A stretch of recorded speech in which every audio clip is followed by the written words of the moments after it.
Hello everyone, welcome to our group. Halo semuanya, kami dari kelompok E5 dan inilah anggota kami. Halo semuanya, perkenalkan nama saya Fioni Angeli Kurniawan dari kelas 8F, nomor absen 30 dari kelompok E5. Salam kenal semuanya. Halo, perkenalkan namaku Arasya Sore Kalita dari kelas 8F, nomor absen 4 dan dari kelompok 5. Salam kenal. Halo, perkenalkan saya Puisra dari Kusrikan Wijaya, absen 25, kelas 8F dari kelompok 5E. Salam kenal. Halo, perkenalkan nama saya Stasya Farkavila. Saya dari kelas 8F nomor absen 28. Saya dari kelompok nomor 5. Salam kenal. Bahan galian minyak dan gas bumi atau migas yang terdapat di dalam bumi Indonesia adalah sumber daya alam strategis yang sangat penting bagi negara. Sampai dengan saat ini, subsektor migas masih sebagai penyumbang terbesar penerimaan negara. Minyak bumi merupakan bahan baku untuk bahan bakar minyak, bensin, dan banyak produk-produk kimia. Merupakan sumber energi yang penting karena minyak memiliki persentase yang signifikan dalam memenuhi konsumsi energi dunia. Badan Pusat Statistik atau BPS mencatat nilai ekspor Indonesia periode Januari sampai April tahun 2021 mencapai $67,38 miliar, naik 24,96% dibanding periode yang sama dari tahun sebelumnya. Namun, angka tersebut masih naik 27,14% dibanding jumlah ekspor periode sama dengan tahun sebelumnya yang tercatat sebesar 2,84 miliar.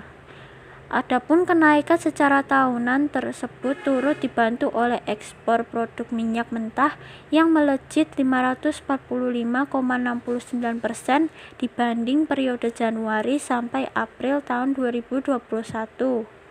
Menurut catatan BPS, ekspor minyak mentah pada 4 bulan awal 2020 lalu hanya sebesar $194,5 juta.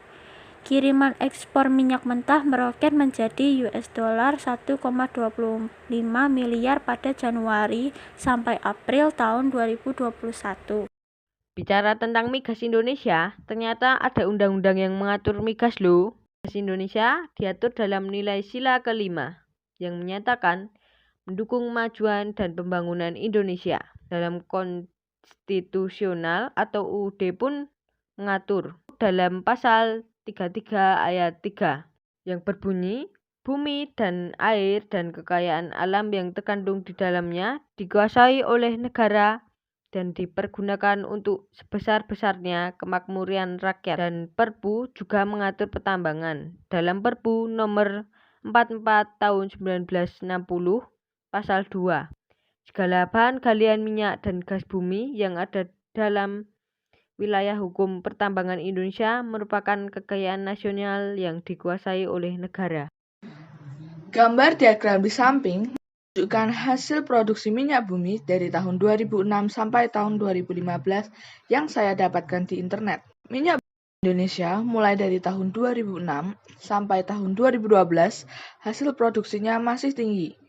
Tetapi setelah itu sampai pada tahun 2015 hasil produksinya menurun karena manajemen yang lemah dari pemerintah, birokrasi yang berlebihan, kerangka peraturan yang tidak jelas, serta ketidakjelasan hukum mengenai kontrak. Padahal jumlah penduduk semakin bertambah banyak, maka semakin banyak bertambah masyarakat, maka kebutuhan minyak bumi juga lebih banyak. Padahal sedianya minyak bumi tidak banyak. Nah, karena itu, kita sebagai masyarakat yang bijak, gunakanlah minyak bumi sebaik mungkin, supaya minyak bumi di dunia ini tidak cepat habis dan masih bisa dirasakan oleh generasi selanjutnya. Minyak bumi adalah salah satu aset terbesar Indonesia. Minyak bumi atau migas adalah bahan tambang terbesar yang ada di Indonesia. Salah satu PT yang menjual minyak bumi yaitu adalah Pertamina. Menjual minyak bumi untuk memenuhi kebutuhan hidup dalam negeri dan luar negeri.